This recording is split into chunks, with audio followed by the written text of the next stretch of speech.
Hello and welcome to your English news broadcast live on ERi-TV. It's exactly 10:30 p.m. on Eritrea's local time. From our headquarters here at Asmara with your domestic and international news in brief, I'm Zahra Badouri. But first we'll begin with your major headlines for this broadcast.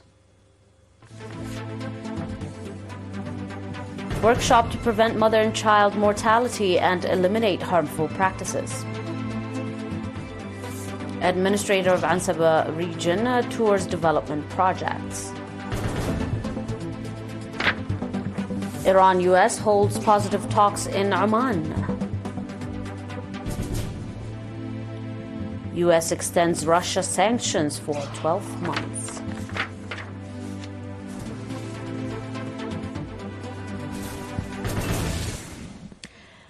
On your domestic in brief, Mr. Habtab Tesfatzion, administrator of Dabub region, urged government bodies, particular local administrations, to take action to prevent mother and child mortality and eliminate harmful practices that affect women's health. In his address during a workshop held on April 9th in Mandafara, Mr. Habtab emphasized that the importance of collaboration among all government bodies to combat practices contributing to maternal and child mortality. He stated that underage marriage and female genital mutilation are key factors leading to complications during childbirth and stressed the need for strict measures to eliminate these harmful traditions. Mr. Amanuel Mehratab, director of the health branch in the region, noted that the main goal of the workshop is to reduce maternal and child mortality to zero. He pointed out that the failure to conduct medical checkups during pregnancy and after delivery, as well as giving birth outside of health facilities, are the primary cause of death. He also highlighted that the lack of access to nearby health facilities in remote areas as major challenge of pregnant women and recommended that waiting rooms for expectant mothers be established in all health centers. Mr. Asafau Nagassi, head of the Mother and Child Safety Unit, stated that the number of mothers giving birth in health facilities has increased to 60%. He attributed this improvement to ongoing awareness campaigns and the construction of waiting rooms in some facilities. Mr. Kalab Tesfasilasi, Director General of the Department of Social Services in the region, emphasized that ensuring the health of mothers and children is foundational to border social well-being. He reiterated also that the underage marriage and FGM endanger the lives of mother and called for practical measures to eliminate these practices. Ambassador Abdullah Musa, administrator of the Ansaba region, conducted a tour to mentor development projects and held discussions with concerned authorities and local residents on April 8 and 9 in Ad-Taklizan subzone. Accompanied by regional department heads and professionals, Ambassador Abdullah visited agricultural activities around the Dekagabru Dam and encouraged those engaged in farming. He emphasized that the need to strengthen water conservation and food security initiatives. During his inspection, however, of the renovation work on the 20-kilometer road from Ad-Taklizan to Melody, passing through Dekagabru and Wara, Administrator Abdullah recommended proper maintenance of the roadside side walls and the construction of water diverters. He also stressed that the importance of water and soil conservation and addressed water shortages in the town of Ad-Taklizan. In addition, Ambassador Abdullah Musa visited the construction of 11 new classrooms, office spaces, and teachers' residence at Dak Amhara Elementary and Junior School, a project being carried out by the local community. Ambassador Abdullah highlighted that various campaigns undertaken over the past 3 years, such as soil and water conservation on farmlands, catchment area treatment, and afforestation efforts have shown promising results. He emphasized the need to build on these achievements in the future. On your final domestic, the Ministry of Agricultural branch in the southern Red Sea region conducted an assessment of its charted out agricultural development plans on 12th April in Asab City. Ambassador Mohammed Saeed Mantai, governor of the southern Red Sea region, stated in his remarks that although the region is rich in natural resources, it has not achieved the intended progress in the agricultural sector. He commended the promising initiative currently being undertaken by the Ministry of Agriculture, which are based on research findings. The head of branch office and units presented briefings on various areas, including Animal Resources Regional Control Service and the health laboratories for animals and plants, agricultural yields accumulations, challenges encountered, and problem-solving strategies, as well as on the charted out second quarter programs. The professionals emphasized in the report that with the development of necessary infrastructure and sufficient qualified personnel, the region has the potential to produce substantial and sustainable agricultural yields that contribute both regionally and nationally.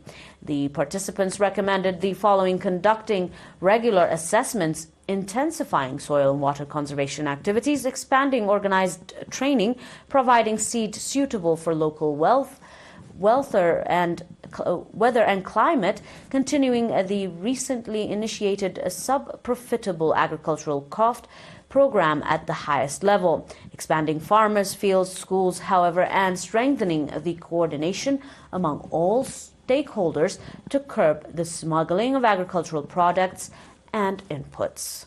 Stay tuned for your global after this.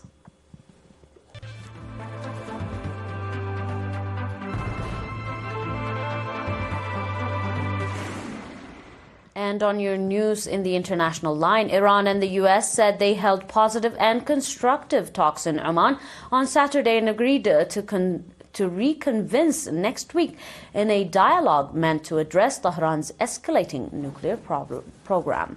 The 2.5-hour talk between Iranian Foreign Minister Saeed Abbas and U.S. Special Envoy to the Middle East Stephen Witkoff centered on Tehran's nuclear issue and sanctions relief, and said the ministry in a statement. It added that the two sides agreed to continue the talks next week, noting that when leaving the negotiations venue, the heads of the two countries' delegations spoke for a few minutes in the presence of the Omani foreign minister. In an address to reporters in Muscat following the talks, Arghachi said the first round of the talks was constructive and held in a calm and very respectful atmosphere. The minister revealed that the second round of talks are scheduled to be held at the same level next Saturday, but the venue will probably not be in Muscat. However, the White House also confirmed that the talks between the two sides was positive and growth-sided. The two sides had decided to enter a general framework and for an agreement in the next round, and as well as Arghachi said, noting that both sides favored an agreement that would be reached as soon as possible. However, U.S. President Donald Trump further emphasized that if these talks are not successful, there will be military measures taken. On your final report, President Donald Trump has prolonged U.S. sanctions on Russia for another year based on the suppositions that Moscow still poses a serious threat to the country's national security. Washington's placed punitive restrictions on Russia after it absorbed Crimea from a referendum held in 2014, and later over Moscow's alleged meddling in American elections. The sanctions were drastically expanded following the escalations of the Ukraine conflict in February 2022.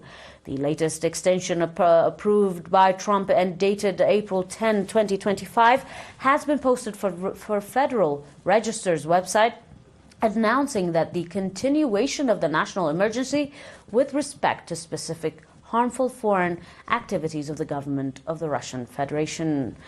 It refers primarily to Executive Order 14024, signed by former President Joe Biden in April 2021 in response to an quote-unquote unusual and extraordinary threat to the national security, foreign policy, and the economy of the United States, presumed to be posted by Russia. presumed to be posted in a report by Russia. Trump, however, has said also threatened to impose new sanctions on Moscow if he deems Russia responsible for any failure in ceasefire talks on Ukraine conflict. As further news reports said that the U.S. and its partnering nations have imposed many sanctions on Russia post the year 2024. Dear viewers, that is all for now with your domestic and international news in brief here on ERi-TV. Before our bye-byes for now, these are a recap of your today's top and exclusive headlines. Workshop to prevent mother and child mortality and eliminate harmful practices. Administrator of Ansaba region tours developmental projects. Iran and U.S. hold positive talks in Oman.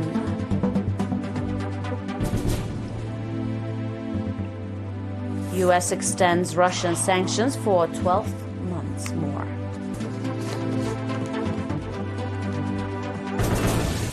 Keep yourself updated with our latest news here on ERi-TV. Until then, bye-bye for now. Thanks for watching.